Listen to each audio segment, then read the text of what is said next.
Hello and welcome, our blood viewers, to RTD's News English edition. As usual, we bring the news with the top headlines of tonight.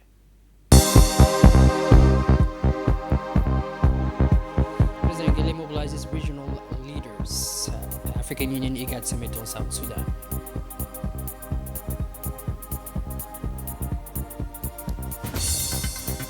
Celebration of International Customs Day in Djibouti. Prime Minister's Office, Ministry of Budget and Customs. And on the international scene, Kenya and Somalia revive cross-border trade, the dawn of a new era. Those were the major and top highlights. Welcome back to our newsroom, our beloved viewers. The President of the Republic, His Excellency Mr. Ismail Omar Gelle, who also serves as Chairperson of the Intergovernmental Authority on Development, IGAD, took part in a high-level meeting of the African Union Peace and Security Council devoted to the situation in South Sudan. The meeting forms part of ongoing efforts by the African Union, IGAD, and regional organizations to consolidate peace and stability in a country that has been marked by internal conflict.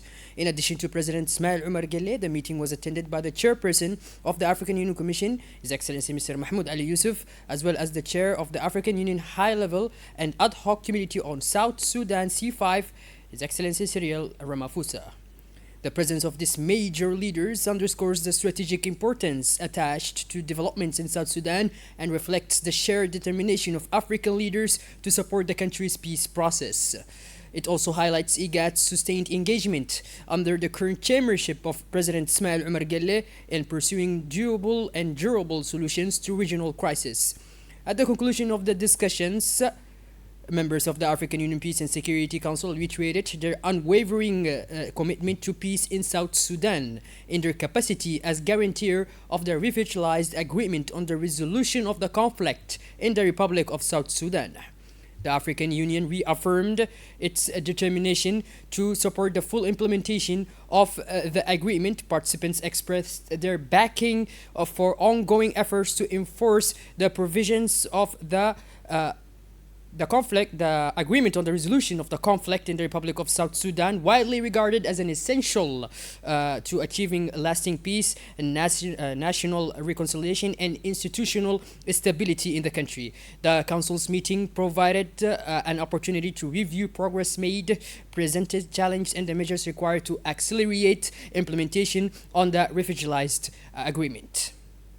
In his address to the Council, the chair of the African Union Commission, Mr. Mahmoud Ali Yusuf, reiterated the African Union's central role in supporting peace and stability across the continent, with a specific focus on South Sudan. He called for full and timely implementation of the revitalized peace agreement, the advancement of constitutional processes and credible elections, and stressed coordination with regional and international partners to provide the necessary support for political progress. In his remarks, the head of state expressed gratitude to the African Union's high-level committee on South Sudan and to partners for convening the summit at a critical moment. Let's listen to His Excellency. Your Excellencies, Head of States and Governments, Honorable Ministers, Your Excellency Mahmoud Ali Yusuf, Chairperson of African Union Commission, distinguished guests, delegates, I am honored to address the distinguished gathering in my capacity as the chair of IGAD, reflecting the shared concern and commitment of member states to the stability of our sister nation, the Republic of South Sudan, the wider region, and our continent as a whole. Assalamu alaikum wa rahmatullah. Allow me at the outset to express my appreciation to the African Union High-Level Ad Hoc Committee for South Sudan, and in particular its chair, the Republic of South Africa, for convening this timely summit and for the close coordination with IGAD and its preparation. I also wish to thank my colleagues, the IGAD heads of states and government, for their continued support and strategic guidance to the South Sudan peace process. Excellencies, the collective efforts of IGAD, the African Union, and the international partners succeeded in halting a devastating conflict and culminated in the signing of the revitalized agreement on the resolution of the conflict in the Republic of South Sudan. For nearly 7 years, this framework enabled the longest ceasefire since independence and contributed to relative stability, recovery, and economic activity. Recent developments, however, underscore the fragility of these gains. These pressures are compounded by the humanitarian spillovers from the conflict in Sudan, which has placed additional strain on South Sudan's already limited capacities. Uncertainty over the agreed sequences of the transition risk undermining confidence in the peace process at a time when unity of purpose is most needed. IGAD, as a guarantor and as a custodian of the agreement, stands ready to continue playing its central role in close coordination with the African Union in support of an inclusive, collegial, and peaceful transition that lays durable foundations for stability, constitutional governance, and democratic legitimacy. In the second part of his speech, the president emphasized continental solidarity with South Sudan, which reiterated his country's readiness to support mediation efforts and urged continued international backing to translate commitments into tangible measures that promote reconciliation, institutional stability, and national healing.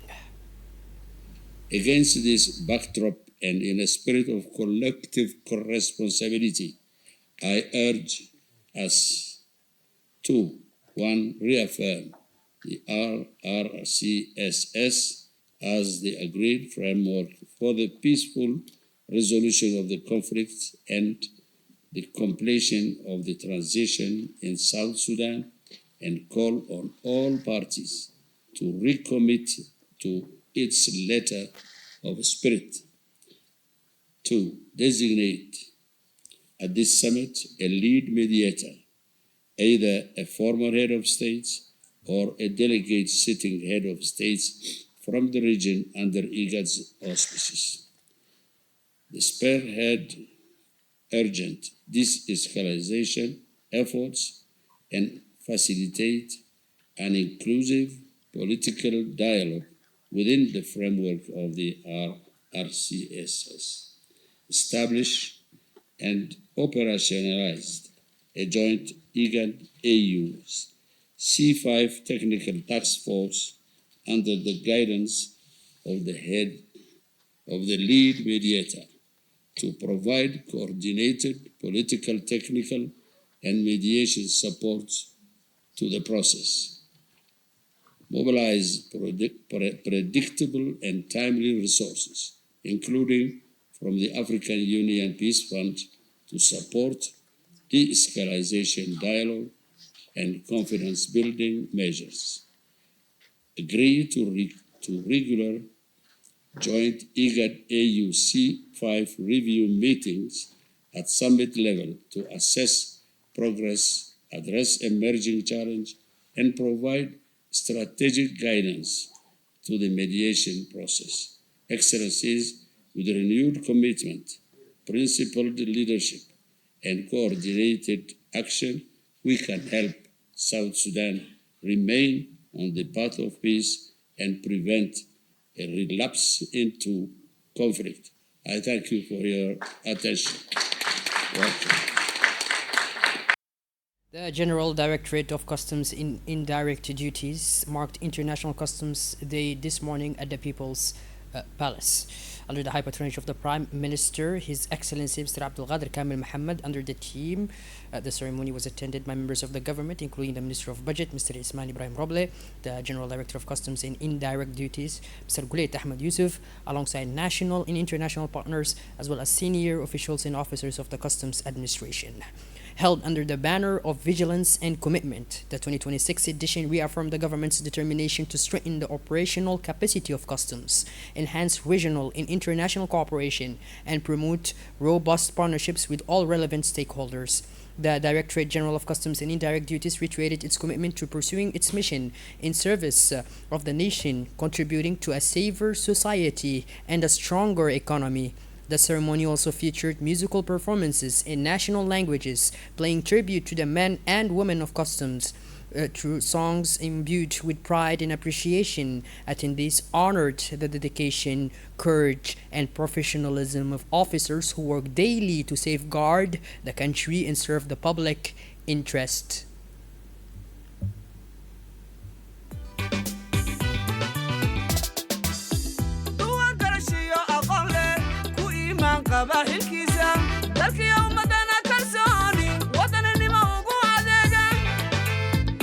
نقطة شرف لعبته إن كسوا ولا مهران لا أورنج رواية هورين ألامي ما إيشو يديديو روما وديو إسبدل وعوريا إن كسوا ولا مهران لا أورنج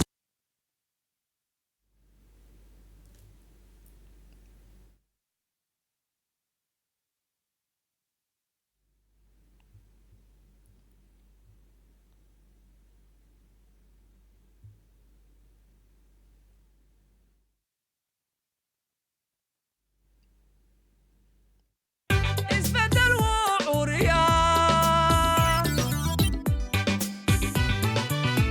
إن كسوا ولا مهران لا أورنج رواية هورين ألامي ما إيشو يديديو روما وديو إسبدل وعوريا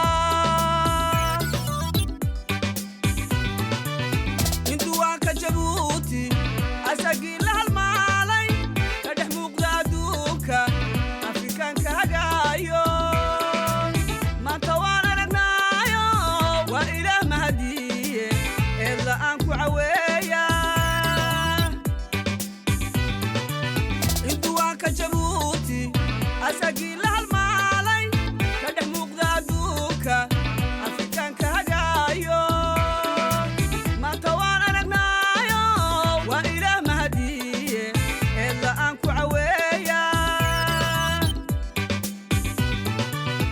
أركتدي مدحوينة إسماعيل عمر قلب إذا كان بقول كيبة كويكي سقاشنة إلي عوري لآدو دوان كويس قدوبني أيانتينا كوعيدة دوان كويس قدوبني أيانتينا كوعيدة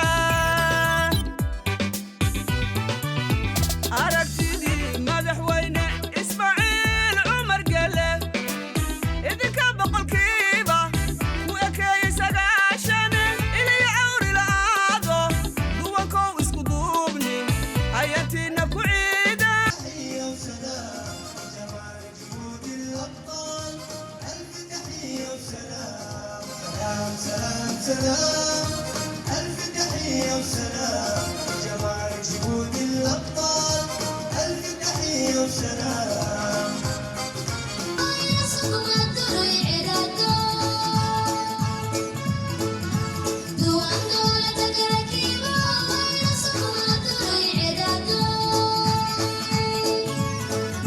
حلم تريقي مكادو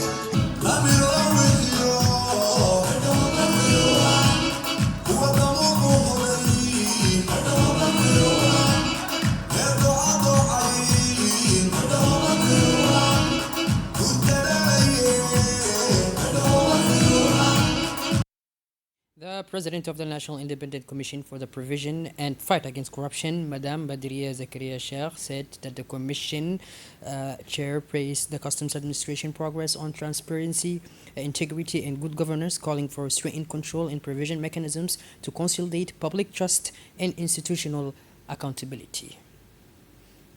The Customs Director highlighted recent achievements in combating illicit trafficking, modernizing procedures and enhancing operational capacities, and reaffirmed the administration's commitment to perform its duties with precision and professionalism.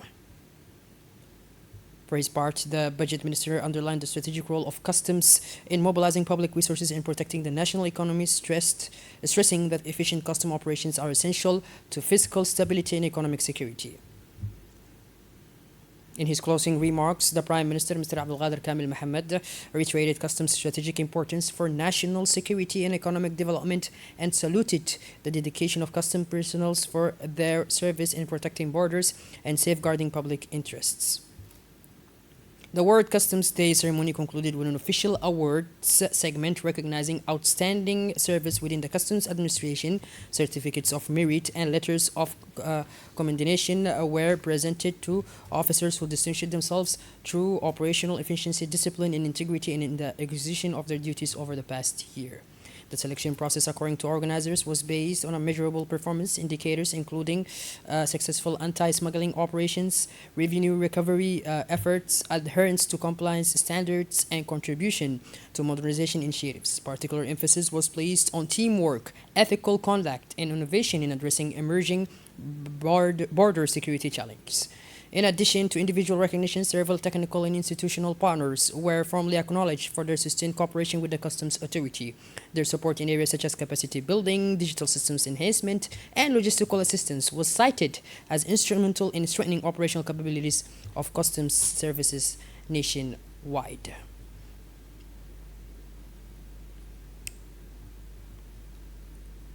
The Ministry of Social Affairs and Solidarity, Madam Ulufa Ismail Abdu, led an inspection of the Ministry's strategic food storage facility at PK13.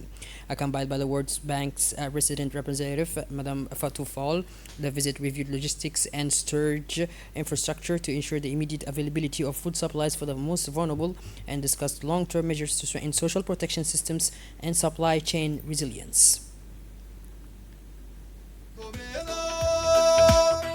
Aujourd'hui, on est au stock stratégique.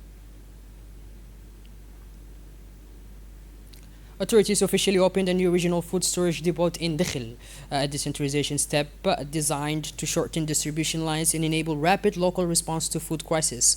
The World Bank representative welcomed the initiative as an effective use of social protection and funding that brings services closer to remote communities and reduces logistical costs.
Très heureuse, très honorée d'être ici ce matin. In her address, the minister framed the new facilities as a realization of the president's vision to bring essential services closer to citizens, noting that local stockpiles will improve emergency response times, reduce distribution costs, and protect vulnerable households. Officials laid the foundation stone for a planned recreational park in the Dakhil Palm Oasis, a project led by the National Social Development Agency that aims to provide public recreation spaces, children's play areas, and family meeting points, expected to boost local heritage, pride, and regional tourism.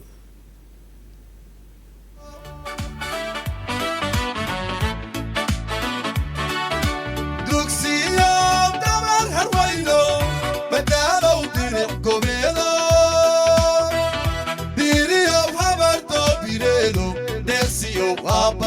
kursiyo darajaysano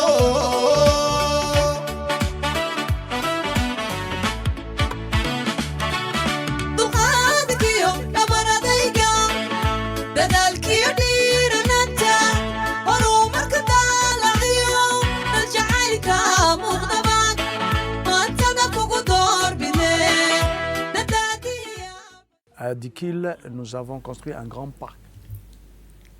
The Regional Council hosted an awards event recognizing women leaders of community savings and livelihoods groups. The ceremony included presentation of official certificates and legal recognitions that will enable these organizations to access larger financing and manage projects more autonomously.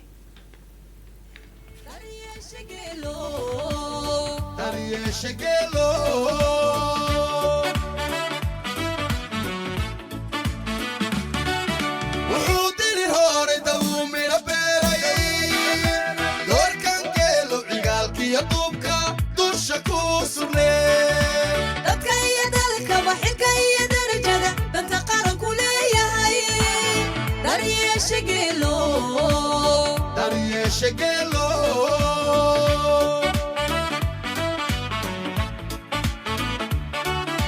nabadoonkay afrika dugsato dunida waayaha ka jira damiiru bislaadayo durcaqabe ayaa low duruufaha taagan iyo dambaajo kugu tire geelow doonida shacbiga wadoo diirada way geelow doonida shacbiga wadoo diirada uhay geelow doonida shacbiga wadoo diirada way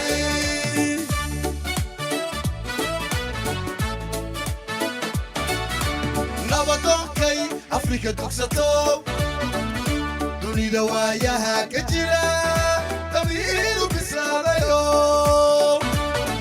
durcaqabe ayaa low duruufaha taagan iyo dambaajo kugu tire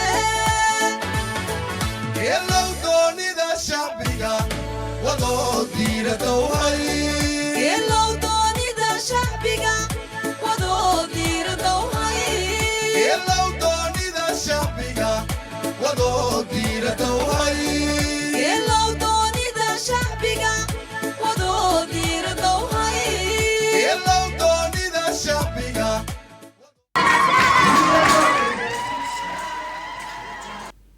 The president of the regional council and the prefect of Dakhil underscored that the progress observed in the region is the result of coordinated planning between central authorities, regional institutions, and community stakeholders.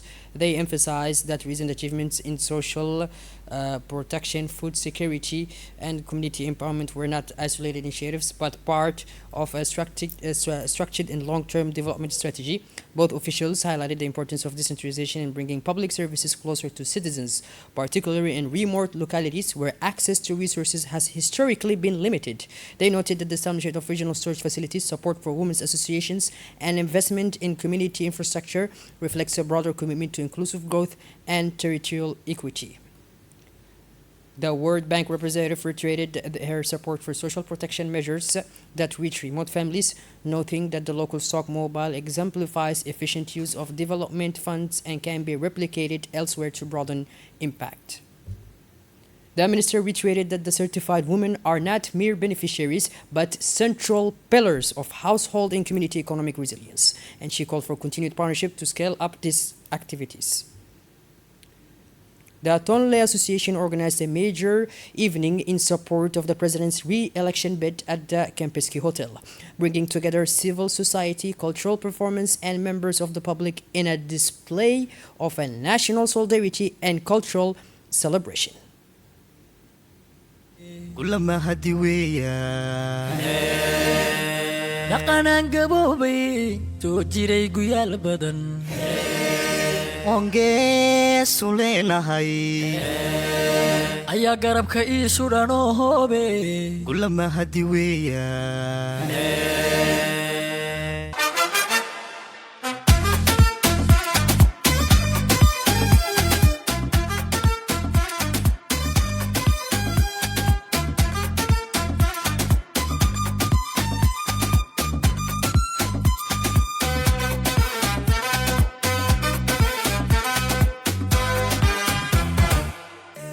gallado jabuutiye gobaadii afrikaay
The Minister of Energy, Mr. Yunus Ali Gedi, presided over the official groundbreaking ceremony for a solar-powered seawater desalination plant in the locality of Sagallo in the Tujara region.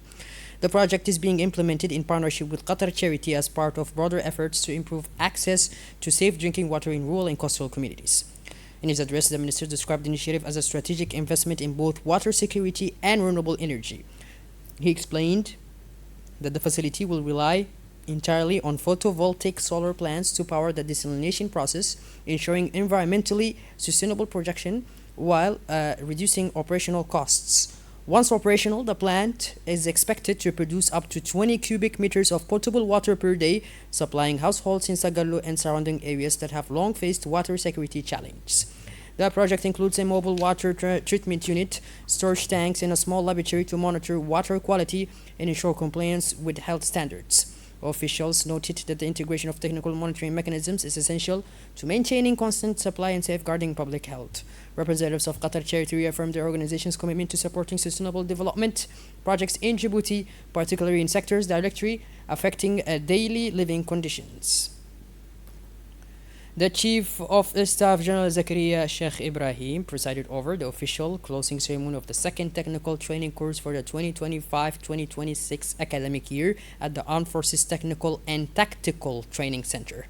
The event included an honor guard review and underscored the leadership's focus on continuous operational capacity building.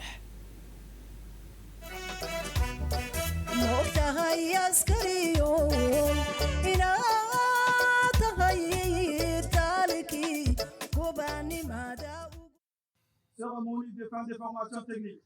125 stagiaires présents. Mais devant mon général.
Gratitudes received promotions and diplomas in recognition of their successful completion of technical courses.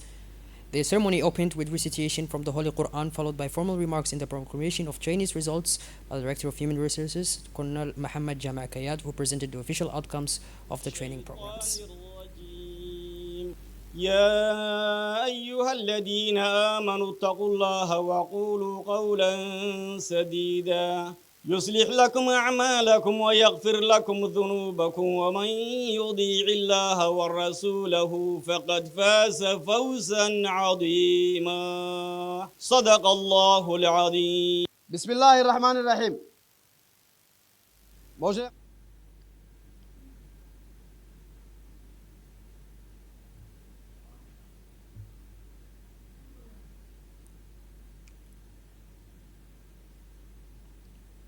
The Kenyan government announced that graduates received promotion and diplomas in recognition of their successful completion of technical courses. The ceremony concluded with a formal rank insignia presentations and family photographs to mark the milestone.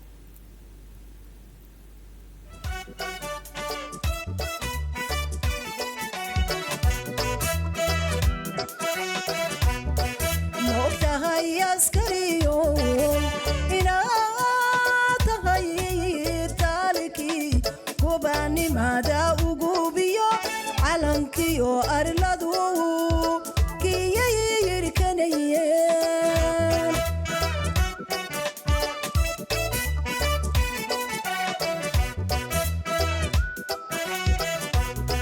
moogtahay askariyo inaad tahay taalkii gobaanimada ugu biyo calankiyo arladu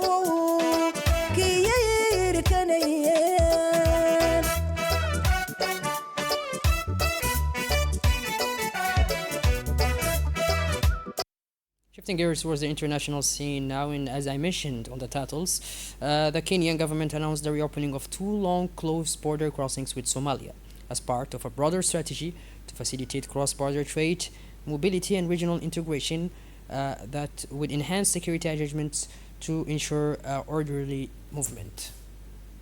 Well, by this, our beloved viewers, we finally conclude this edition. Thank you for being with us, and make sure to tune in later for more as usual. Have a wonderful evening and take care.